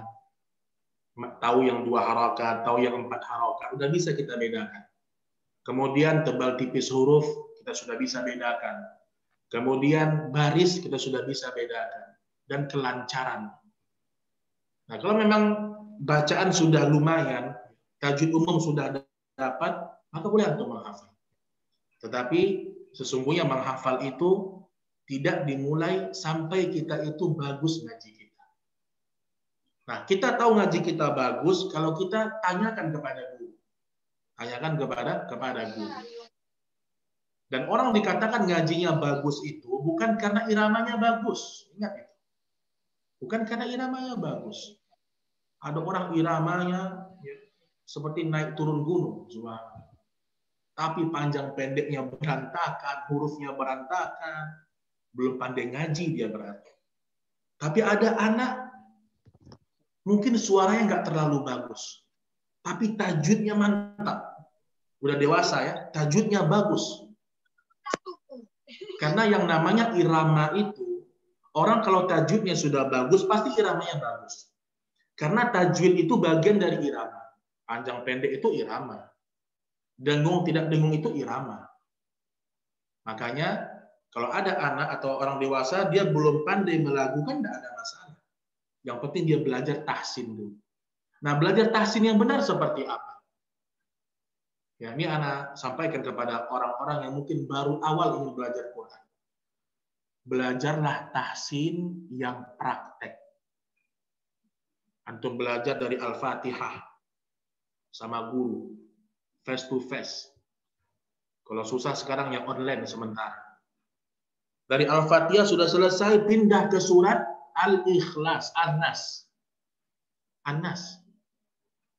An-Nas udah bagus, gurunya mengatakan sudah cukup, naik ke surat Al-Ikhlas, Al-Falaq, Al-Ikhlas, Al-Lahab, begitu seterusnya. Itu tahsin yang benar seperti itu. tahsin yang salah, tahsin yang berurutan. Ada tahsin, Pak, di Jakarta ini, subhanallah ya. Ini saya cerita sedikit. Ada orang cerita, Ustadz, saya ikut tahsin udah 10 tahun, Pak. Tapi ngaji saya nggak berubah-ubah. Ini gurunya yang salah atau saya yang kurang semangat, Ustadz? Saya tanya, Bapak gimana belajar tahsinnya? Dia bilang, pertemuan pertama Ustadz, Al-Baqarah halaman pertama. Pertemuan kedua, masuk halaman kedua. Pertemuan ketiga, masuk halaman yang ketiga. Sampai khatam. Saya bilang, kalau begitu tahsin antum, seumur hidup antum nggak bakal bagus ngajinya. Kayak ini ngaji yang tahsin yang salah. Tahsin itu satu surat dimantapkan. Kalau satu surat bagus antum ngajinya, itu berefek pada surat-surat yang lain. Misal begini, antum sekarang belajar surah An-Nas. Antum baca misalnya, Bismillahirrahmanirrahim. Qul a'udzu birabbin nas. Bin nas. Guru bilang, tekan nunnya, tahan nunnya. Bin nas. Kalau antum sudah bisa menekan nun, ya, mendengungkan nun di situ, dan itu berefek kepada surat-surat yang lain. Tapi kalau tahsinnya itu asal lewat saja, itu tidak akan bermanfaat. Nah, kalau metode seperti itu, ya, talaki kepada guru, dan dalam belajar tahsin harus sabar. Guru sabar, murid sabar. Baru terwujud yang namanya bacaan yang berkualitas. Kadang murid semangat, guru nggak semangat. Ada juga. Atau gurunya semangat, muridnya nggak semangat. Maka selalu saya sampaikan dalam majelis-majelis ilmu, kalau ingin belajar tahsin, belajar tahfidz, menghafal Quran, satu aja tanyakan. Mau nggak konsisten? Mau nggak istiqamah? Kalau rasanya cuma coba-coba, lebih baik dari awal nggak usah belajar. Karena tidak akan berbuahkan hasil. Quran ini harus serius. Harus konsisten. Ini begitu cara belajarnya kurang lebih. Ya. Untuk orang yang dewasa atau untuk orang tua sama. Nah, mungkin sedikit tambahan. Ya. Kalau sudah masuk pada tahsin, bacaan, ya, usahakan, antum kalau tahsin ini kan ada Quran nih misalnya. Guru perbaiki, antum tandai di sini. Antum yang tandai, jangan guru yang tandai. Apalagi untuk anak-anak ya. Karena kalau anak-anak menandai, dia akan ingat. Apalagi orang dewasa. Kata guru misalnya, rohnya ditebalkan, lingkari rohnya. Kasih tulisan, roh ditebalkan. Gak apa-apa. Untuk pembelajaran. Supaya di pertemuan berikutnya, apa yang sudah guru koreksi tidak diulang lagi kesalahannya. Nah, begitu belajar Al-Quran. Maka jangan anggap sepele Al-Quran ini. Kadang orang anggap sepele. Belajar ngaji. Oh, ngaji belajarnya. Subhanallah. Ngaji ini susah. Susah dalam artian apa? Untuk mendapatkan bacaan yang berkualitas, itu penuh perjuangan. Penuh perjuangan. Makanya, kalau kita sudah semakin cinta dengan Al-Quran, perjuangan itu akan terasa manis. Wallahu a'lam bishawab.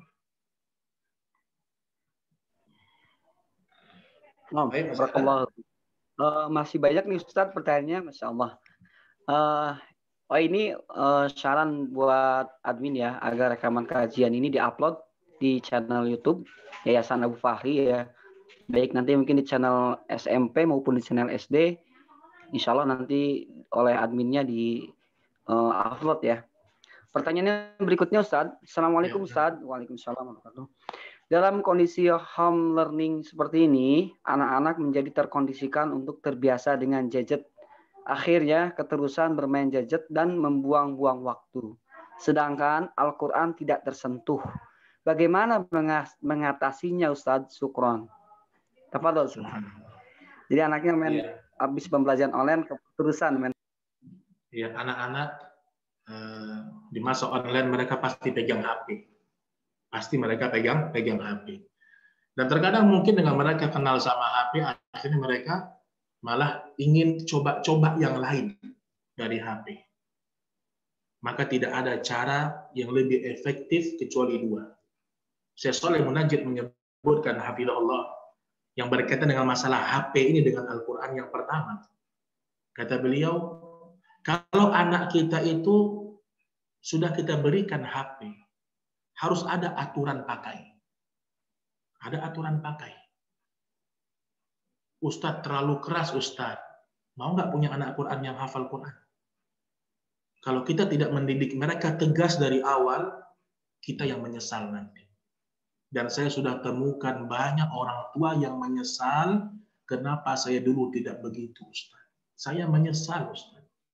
Nah sekarang sebelum terlambat, anak dikasih HP, batasi. Ambil, sudah selesai belajar, ambil HP itu. Ambil HP itu.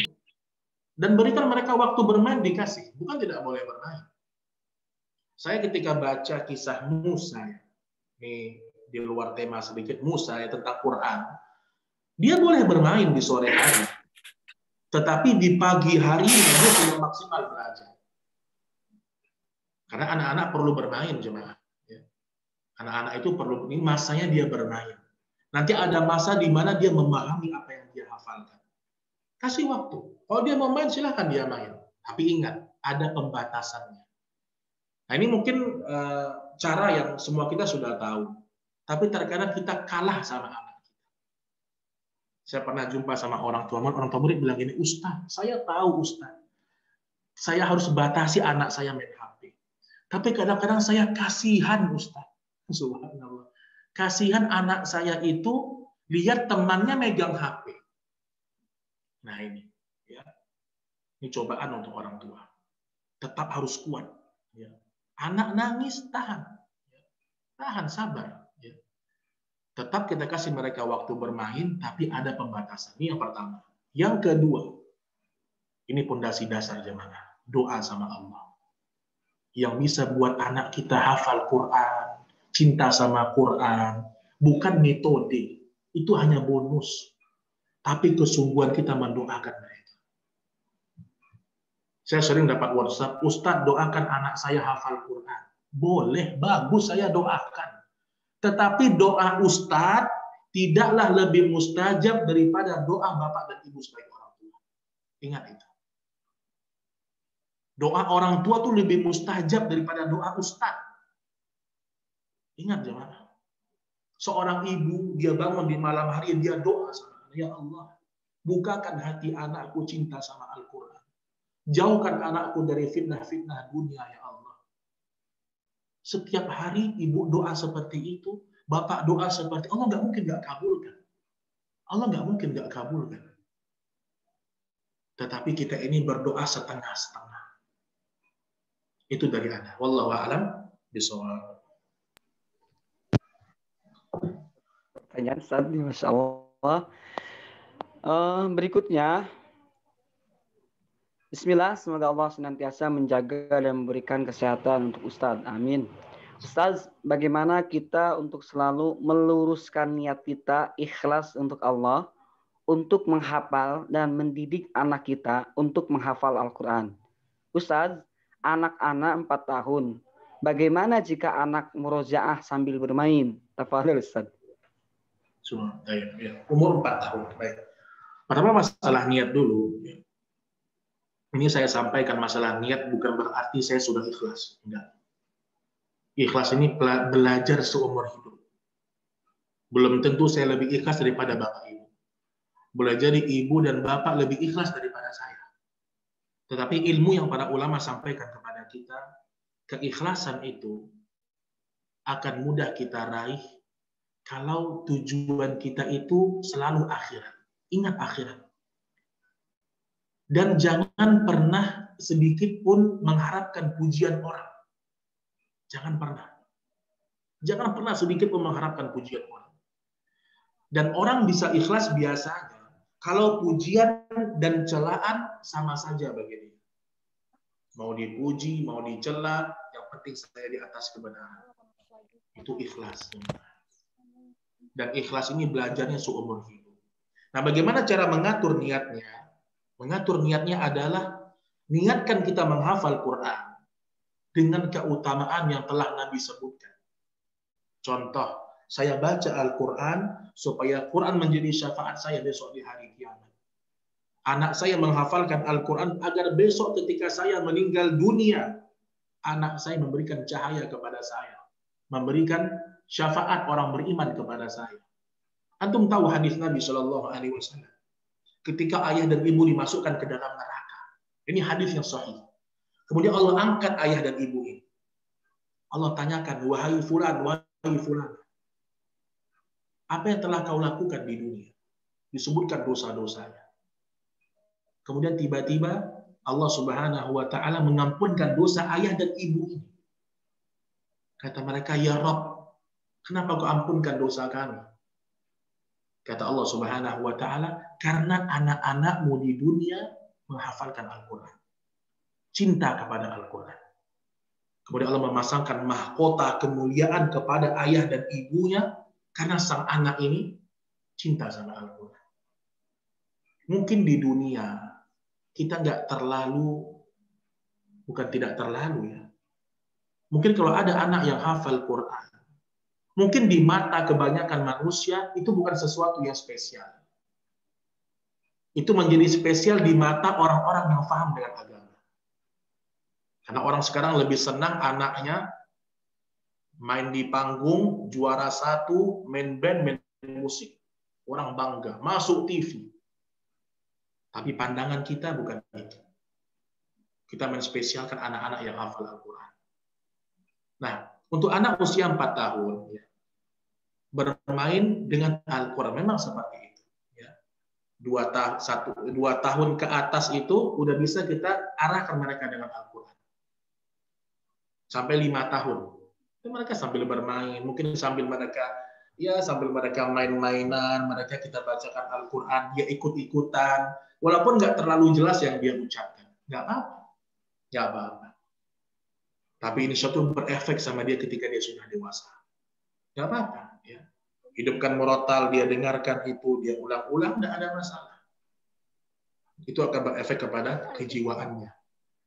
Dan sebenarnya, Syekh Shalih Al-Munajjid, anak yang masih kecil, itu kerja keras kita lebih ringan sebenarnya. Nggak terlalu berat kita untuk mendidik mereka.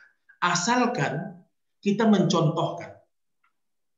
Antum punya anak nih umur 2 tahun, 3 tahun, 5 tahun, antum nggak perlu ngajar Quran begitu, nggak perlu. Antum sering aja sama Al-Quran. Antum depan kamar baca Quran, habis sholat baca Al-Quran. Dia akan melihat kita. Nah, melihat kita itu akan berefek sama dia. Itu kata para ulama kita. Kita nggak terlalu betul kita ingatkan ini hafalan, nggak perlu. Itu tidak terlalu dibutuhkan di masa kecil. Tapi orang tua mencontohkan, dia ngaji depan anaknya, itu yang dibutuhkan sama anak-anak di usia kecil, usia dini. Ya. Wallahu a'lam bishawab. Ya, jazakallahu khair. Masih ada pertanyaan, Ustaz? Ya, lanjut. Pak Ustaz, kalau anak laki-lakinya belum balik, masih kelas 5 SD, namun saya minta anak saya menjadi imam bila papahnya belum pulang, dengan tujuan sekalian murojaah hafalannya dan niat sholatnya saya tidak berjamaah, namun saya mengikuti seluruh aktivitas sholatnya sampai dengan selesai. Nggak apa-apa kan ya Pak Ustadz? Syukron Pak Ustadz. Apa Ustadz? Jadi menjadikan anaknya kelas 5 SD jadi imam, namun mamahnya tidak meniat sholat berjamaah, gitu. Cuma mengikutinya aja. Baik. Secara hukum asal, di masa Nabi Shallallahu Alaihi Wasallam ada seorang anak, dia punya bacaan yang bagus. Dia belum balik, masih kecil anak di masa Nabi SAW. Kemudian Nabi perintahkan dia menjadi imam di kaumnya. Dan Nabi tidak mengingkari itu. Nah, di sini ulama khilaf pendapat. Ada pendapat ulama mengatakan kalau anak yang belum balik, mereka boleh menjadi imam secara mutlak, baik sunnah maupun wajib. Ini pendapat yang pertama. Yang penting bacaannya bagus. Pendapat yang kedua mengatakan dia boleh menjadi imam di sholat-sholat sunnah. Di sholat-sholat sunnah. Pendapat yang ketiga tidak boleh sama sekali. Ini pendapat yang marjuh, pendapat yang lemah. Wallahu a'lam, saya condong kepada pendapat yang pertama. Karena Nabi Shallallahu Alaihi Wasallam tidak menyebutkan itu sholat wajib atau sholat sunnah. Selama anak yang kelas 5 SD ini memang bacaannya sudah bagus. Dan kita tahu bacaan sholat dia sudah bagus. Jadi makmum bersama dia. Berjamaah bersama dia. Nggak apa-apa. Namun kalau seandainya anak kita mungkin bacaannya belum terlalu bagus, juga mungkin wudunya belum terlalu bagus, boleh dalam masa pendidikan kita ikut bersama mereka. Nggak ada masalah insya Allah. Yang terpenting kita menanamkan pendidikan di awal, tidak ada masalah. Imam Syafi'i rahimahullah menyebutkan, boleh kita mengajarkan pendidikan ibadah kepada anak, tapi dengan batasan waktu. Misal kita mengajarkan zikir setelah sholat, kita baca dengan keras, berjamaah, itu dibolehkan. Tapi ada batas waktunya, mungkin 1 tahun, sampai mereka bisa membaca sendirian. Begitu juga dengan ibadah-ibadah yang lain. Wallahu a'lam bishawab. Fadhal. Pertanyaan berikutnya Ustaz. Bismillah. Assalamualaikum. Waalaikumsalam warahmatullahi wabarakatuh. Ustaz, izin bertanya, bagaimana mensiasati untuk menjadi imam di rumah bagi anak-anak untuk sholat? Karena yang saya tahu, untuk laki-laki sholatnya wajib di masjid. Apakah diperbolehkan sesekali saya sholat di rumah untuk berjamaah? Pertanyaannya gitu, Tas. Tafadhol. Ini yang menjadi berjamaah di rumah bersama anak laki-laki ya mungkin. Ya, jadi papahnya ingin mengajari anaknya dengan papanya menjadi imam. Sementara papanya dilema karena tahu sholat berjamaah itu laki-laki di masjid. Ya. Begitu, Ustaz. Jadi ada caranya, Bapak Ibu yang dimuliakan Allah, ada caranya. Di masa Nabi Shallallahu Alaihi Wasallam ada salah seorang sahabat, ketika datang waktu sholat, dia sholat di belakang Nabi Shallallahu Alaihi Wasallam. Dia sholat wajib bersama Nabi. Nah, setelah selesai sholat, dia pergi ke kaumnya, pergi ke kampungnya, mengimami lagi. Tapi niat dia sholat sunnah. Nah, jadi tak ada masalah. Jadi kalau misalnya bapak ini dia berangkat ke masjid, kita ke masjid dulu laki-laki, ibu di rumah menunggu. Anak-anak menunggu di rumah. Kemudian kita pulang, ya, kita imam lagi sama keluarga. Kita sholat lagi bersama keluarga, boleh hukumnya. Tapi niatnya kita sholat sunnah, yang di belakang sholat wajib. Tapi dengan satu syarat, ini tidak dilakukan terus-menerus. Sesekali sebagai pendidikan. Bukan terus-menerus. Wallahu ta'ala a'lam bishawab. Baik. Pertanyaan berikutnya, Ustaz. Ya. Ustaz, apa yang harus anak lakukan jika di sekolah atau SDIT ada pelajaran musiknya, ada tugasnya musik di sekolah, dan dalam pelajaran pun terkadang diselipkan nyanyi dalam pelajaran seperti bahasa Inggris. Tolong sarannya, Ustaz. Syukron. Ya. Baik, pertama sebelum saya jawab, kalau yang nanya ini adalah orang tua murid yang anaknya di Ar-Rahmah, gampang. Kabarkan ke saya siapa gurunya yang mengajarkan musik, kita akan tegur. Karena kita nggak ada musik di sekolah kita. Kalau ibu ini anaknya di Ar-Rahmah, kabarkan ke kami.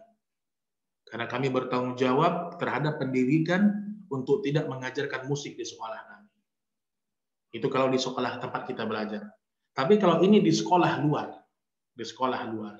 wahai para orang tua, kalau antum punya kemampuan, Allah kasih rezeki lebih, bisa menyekolahkan anak antum di tempat yang terbaik, agamanya, dunianya, pindahkan di situ. Kalau kita punya kemampuan, rezeki yang Allah kasih kepada kita, kita bisa pindahkan anak kita ke sekolah yang sunnah, yang tidak ada musiknya, tidak ada nyanyian-nyanyiannya, wajib hukumnya bagi kita. Namun kalau seandainya memang rezeki kita tidak cukup, ya, karena tidak semua orang mampu, ya, maka paling tidak kita di rumah ingatkan anak kita. Itu salah, nak. Itu salah, nak. Sering-sering sampaikan itu. Karena demi Allah, ketika anak kita masih kecil, dia semua ikut sama kita.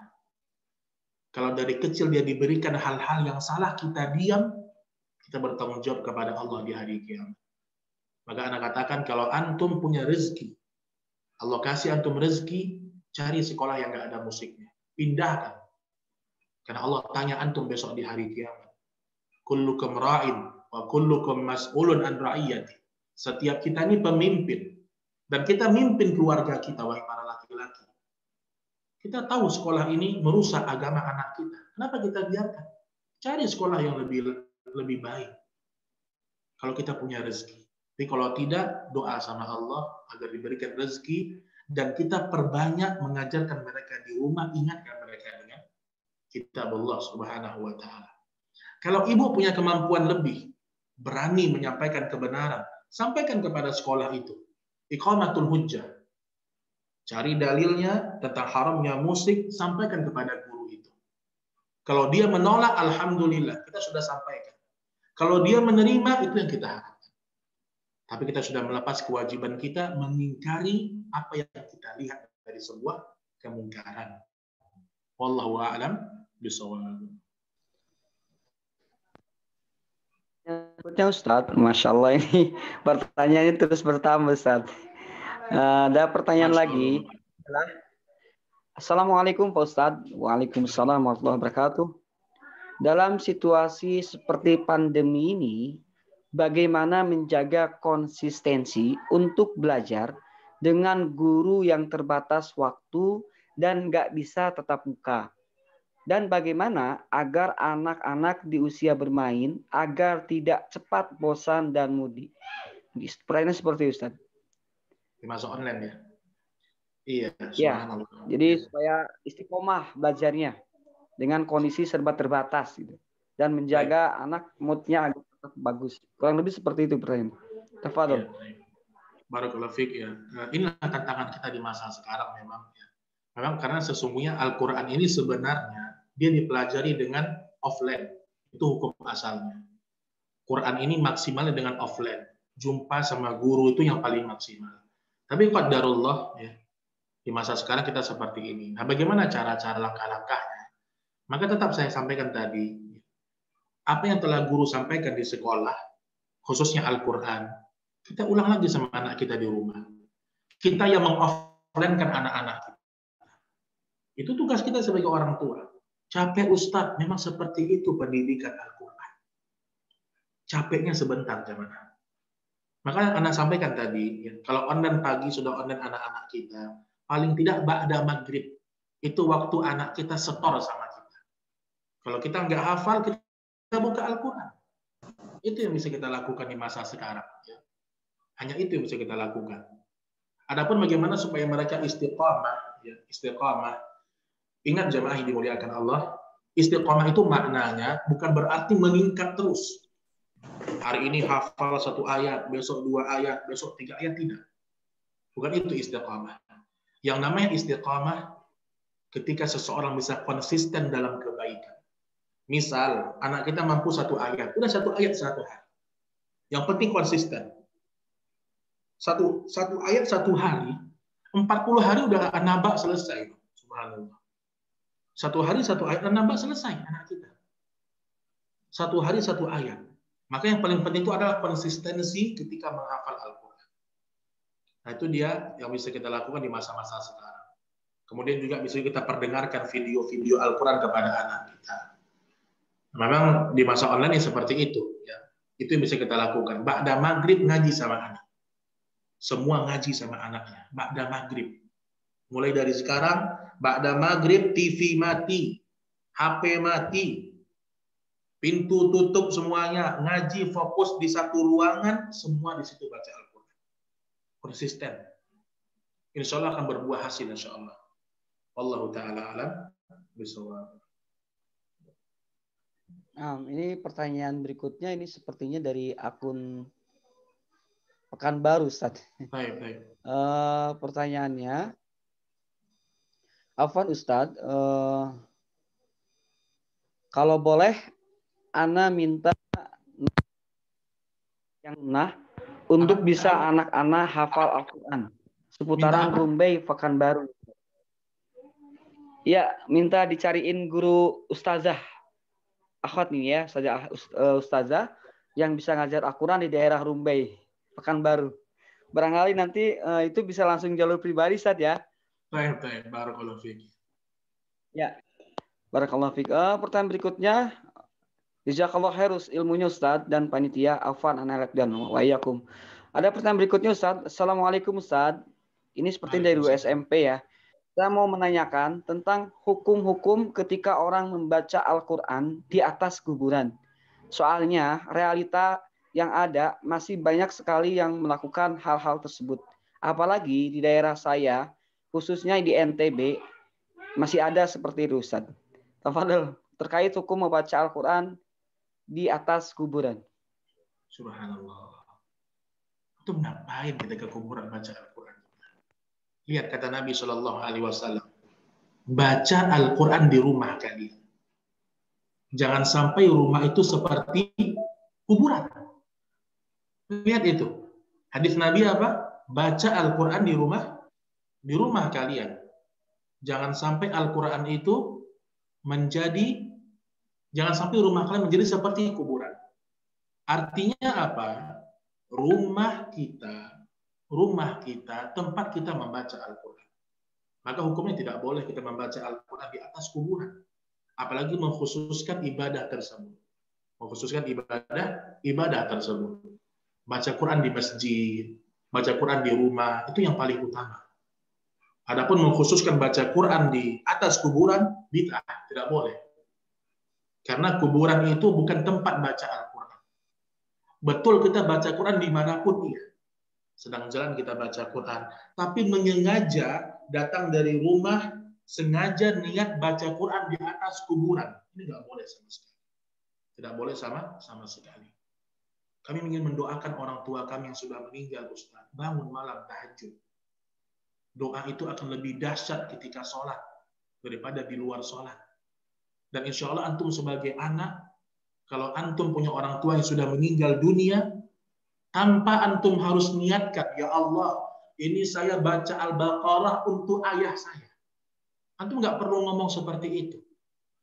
Tanpa antum sampaikan itu, pahala antum sampai kepada orang tua antum. Karena antum adalah jerih payah orang tua antum. Amal jariah orang tua kita. Allah Ta'ala a'lam bishawab.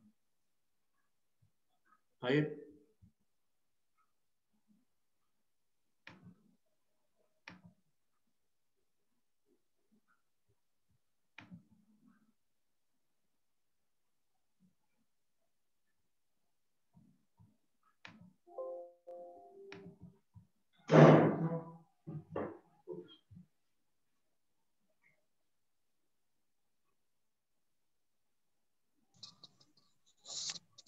Nah,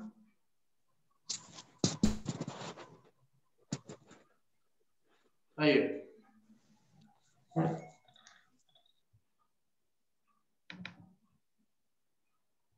Ada lagi?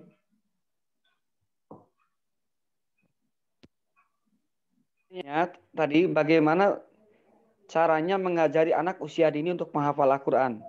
Mungkin usia balita ya, di bawah bayi yang baru belajar berbicara. Mungkin seperti itu, Ustaz. Ya, tayyib ya. Kalau anak masih balita, ya, tidak terlalu banyak kita bisa memberikan Al-Quran kepada mereka, tapi kitanya yang lebih banyak ngaji depan mereka. Nah, kalau mungkin balita, ada hal-hal kecil yang bisa kita lakukan. Misal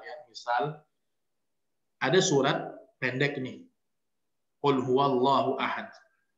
Itu satu ayat, seminggu itu aja, jangan ditambah-tambah. Hari ini Qul huwallah, Qul huwallah, Qul huwallah, Qul huwallah. Besoknya tambah ahad. Gabungkan. Qul huwallahu ahad. Begitu aja kalau anaknya masih kecil. Ya, anak yang masih kecil seperti itu. Jadi tidak usah banyak-banyak targetnya, tetapi yang penting pengulangannya banyak. Pengulangannya banyak. Wallahu ta'ala alam bishawab.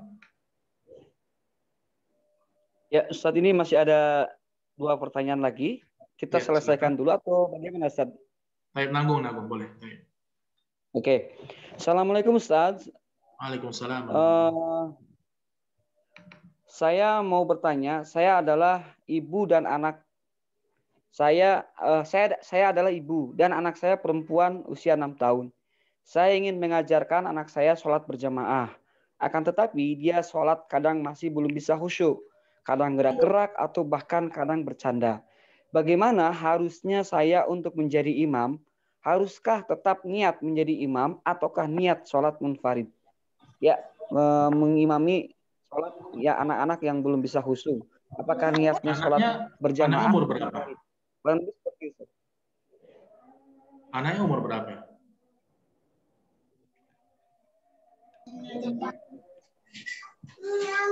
Anaknya umur berapa? Di sini tidak disebutkan anaknya 6 tahun, Ustaz. 6 tahun. Kalau anak antum umur 6 tahun ya, artinya mereka belum wajib untuk sholat. Antum sholat sendirian saja. Antum niatnya sholat sendirian. Kalau mau berjamaah bersama istri antum di belakang, ya. Tapi kalau berniat berjamaah, artinya makmumnya mestinya lebih balik daripada itu. Itu yang paling utamanya, ya. Jadi lebih baik antum sholat sendirian. Kalau memang anak kita masih terlalu kecil, tetap mungkin dia di belakang kita atau di samping kita kalau kita berdua, tapi niat kita sholat sendirian. Ya, wallahu a'lam bishawab. Ya. Pertanyaan berikutnya, Ustaz. Ya. Menyanyi untuk menghafal kosakata bahasa Arab atau bahasa Inggris dengan irama lagu anak-anak, apakah masih dibolehkan? Jadi mengajari mufradat atau bahasa Inggris, kosakatanya pakai irama lagu, Ustaz. Boleh enggak? Kurang lebih seperti itu pertanyaannya. Ya. Yang tidak boleh itu adalah alat musiknya. Itu yang dilarang oleh Nabi Shallallahu al-ma'azif. Ya. Yang Nabi Shallallahu alaihi wasallam sebutkan thalathatun la yukallimuhumullah yaumal qiyamah wa la yuzakkihim wa lahum adzabun alim. 3 golongan yang Allah azab di hari kiamat, tidak Allah ajak bicara, itu yang Nabi haramkan alat musiknya. Alat musiknya. Nah, kalau dia menghafal mufradat tanpa alat musik, tapi menjadi seperti syair, maka diperbolehkan. Tidak mengapa, insya Allah. Ya, tidak mengapa, insya Allah. Yang terpenting jangan ada tambahan-tambahan di belakang. Misal seperti orang seperti nasyid ya, gitu-gitu nggak usah. Tapi kalau dia berirama menghafal mufradat nggak ada masalah. Itu bukan bagian dari yang dilarang sama agama. Apalagi anak-anak kecil. Ya, wallahu a'lam. Wallahu a'lam. Ya, ada 2 pertanyaan lagi, Ustaz. Bismillah. Oh ya, ini jazakallah khair, Ustaz. Bismillah, tolong infonya, Ustaz. Tempat ngaji Ustaz dan Ustazah karena anak-anak laki-laki dan perempuan daerah Pekanbaru. Bagaimana, Ustaz? Apa Japri aja ya, mulai antum ya. Yang di Pekanbaru ya, Anda kan di Jakarta. Ya, yang di Pekanbaru. Tempatnya bisa 2 aja. jalur pribadi dengan Ustaz. Ya, nanti berlangsung ke WA-nya. Ya, bisa nanti melalui WA Ustaz ya. Pertanyaan terakhir Ustaz, karena waktu juga sudah tidak memungkinkan, kita akan sebentar lagi sholat zuhur. Assalamualaikum Ustaz, bagaimana mengatur waktu jika saya dalam proses menghafal Al-Quran dengan metode yang berbeda dengan cara menghafal anak? Waalaikumsalam. Ini cara penyampaian, cara mengatur waktu menghafal Al-Quran dengan metode orang dewasa dan metode anak. Fadol. Jadi kalau berbeda metodenya, bedakan waktunya. Kalau misalnya ibu punya metode sendiri dalam menghafal karena sudah dewasa, cari waktu khusus. Ya. Jadi kalau ingin mengatur waktunya, bedakan. Ini waktu khusus kita menghafal, ini waktu khusus anak kita bantu dalam menghafal. Jadi kan bagaimana mengatur waktu jika saya dalam proses menghafal Al-Quran dengan metode yang berbeda dengan cara menghafal anak. Tidak ada masalah insya Allah. Bedakan aja waktunya. Misal ibu ngajinya ba'da duha, anak kita ba'da maghrib. Tidak ada masalah. Yang terpenting metodenya benar. Yang terpenting metodenya benar. Dan kemudian adapun perbedaan dengan anak dewasa atau masih kecil, itu tidak jadi masalah. Tinggal diatur saja waktunya agar tidak tercampur kepada anak-anak kita yang masih menghafal, yang masih kecil. Itu sedikit dari anaknya. Wallahu a'lam bishawab. Alhamdulillah, Ustaz. Pertanyaan. Waduh, ada satu pertanyaan lagi, Ustaz. Gimana nih? Ada satu pertanyaan lagi ya. Ya, Mohon maaf, waktunya kita batasi. Ini satu pertanyaan terakhir ya. Assalamualaikum, Ustaz. Bagaimana posisi soft sholat ketika ada ibu jadi imam? Ada anak perempuan 7 tahun dan anak laki-laki 5 tahun. Posisi soft sholat, imam ibunya yang jadi imam, anak perempuan 7 tahun dan anak laki-laki 5 tahun. Tafadhol, Ustaz. Pertanyaan terakhir nih, kayaknya waktu udah nggak memungkinkan lagi nanti.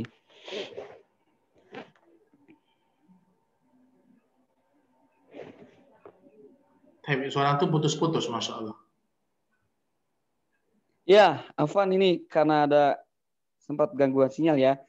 Nanti boleh Jadi, ke ana ulangi ya. Ya. Assalamualaikum, Ustaz. Bagaimana posisi soft sholat ketika ada ibu jadi imam, ada anak perempuan 7 tahun, dan anak laki-laki 5 tahun. Ibunya, imamnya ibunya. Ya. Ya, soft sholat. Imam ibunya, kemudian ada anak laki-laki perempuan 7 tahun dan laki-laki 5 tahun. Posisi softnya bagaimana? Anda tidak tahu. Wallahu a'lam bishawab. Nanti insya Allah Anda akan coba cari pendapat yang kuat. Anda akan infokan insya Allah. Anda nggak tahu. Allah a'lam bishawab. Ya, alhamdulillah. Barakallahu fikum. Jazakumullah khairan kasiran kepada Ustadz Yofin Abu Hamam hafizahullah, dan juga jazakumullah khairan kasiran kepada hadirin jamaah yang menghadiri kajian online kali ini. Kami atas nama panitia mengucapkan semoga Allah membalas kebaikan kita pada kajian kali ini dan memudahkan kita untuk mempraktikkan apa-apa yang telah disampaikan oleh pemateri. Atas nama panitia kami mengucapkan mohon maaf yang sebesar-besarnya, afwan jidan atas segala kekurangannya, dan juga atas nama panitia kami juga mengucapkan terima kasih yang sebesar-besarnya atas kehadirannya kepada Ustadz. Jazakumullah khairan. Barakallahu fikum. Wassalamualaikum warahmatullahi wabarakatuh. Waalaikumsalam warahmatullahi wabarakatuh.